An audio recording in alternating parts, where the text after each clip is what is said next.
Hello everyone, আমার একটি নতুন ভিডিওতে সবাইকে স্বাগত। আজ রান্না করব মটন কষা। তার জন্য মাংসগুলোকে ভালো করে ধুয়ে নিয়েছি। ধুয়ে নিয়ে নুন, হলুদ আর একটু বাটা মশলা দিয়ে আর অল্প করে সর্ষে তেল দিয়ে মাখিয়ে রেখে দিলাম। বাটা মশলার মধ্যে ছিল আদা, রসুন, পেঁয়াজ, জিরে, তেজপাতা আর টমেটো। তো ভালো করে মাখিয়ে রেখে দিলাম। রেখে দিয়ে একটু আধা ঘন্টা মতো ম্যারিনেট করে রেখে দিলাম। তারপর কড়াই বসিয়ে আলুগুলোকে ভালো করে লাল করে ভেজে নিয়েছি।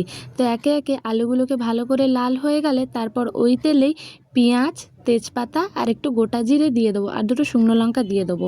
দিয়ে পেঁয়াজগুলো ভালো করে ভাজা হয়ে গেলে ওই পেস্টটাই দিয়ে দেবো অনেকখানি, কারণ একটু কষা কষা করব, তার জন্য পেস্টটা দিয়ে ভালো করে কষিয়ে নিলাম। কষানো হয়ে গেলে কেটে রাখা টমেটোটাও দিয়ে দেবো।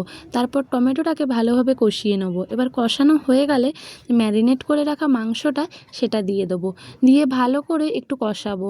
কষিয়ে টষিয়ে একটু ঢাকা দিয়ে দেবো। ঢাকা খুলে পরিমাণ মতন গুঁড়ো লঙ্কা দিয়ে দেবো। আর আমি একটু জিরে ধনের গুঁড়োও দিয়ে দিয়েছিলাম, কারণ আমি বাটার সময় অল্প করে জিরে দিয়েছিলাম। তোমরা চাইলে দিতেও পারো, নাও বা দিতে পারো। তারপর মোটামুটি এক দুবার ভালো করে যতক্ষণ না তেল ছাড়ে ততক্ষণ একটু কষাতে হবে। ভালো করে কষিয়ে নিয়েছি। আর একদম যখন প্রেশার কুকারে দেবো তার আগে আলুটাও দিয়ে নিয়েছি, যাতে একটু মাংসর সাথে মিশে যায়। তারপরে মাংসগুলোকে প্রেশার কুকারে দিয়ে দিলাম, আলু দিয়ে দিলাম আর ওই কড়াটা ধুয়ে সামান্য পরিমাণ জল দেবো। এবার জল দিয়ে প্রেশার কুকারে কমিয়ে কমিয়ে 3-4টে সিটি দিয়ে নেবো আর অল্প করে গুঁড়ো গরম মশলা ছড়িয়ে দেবো।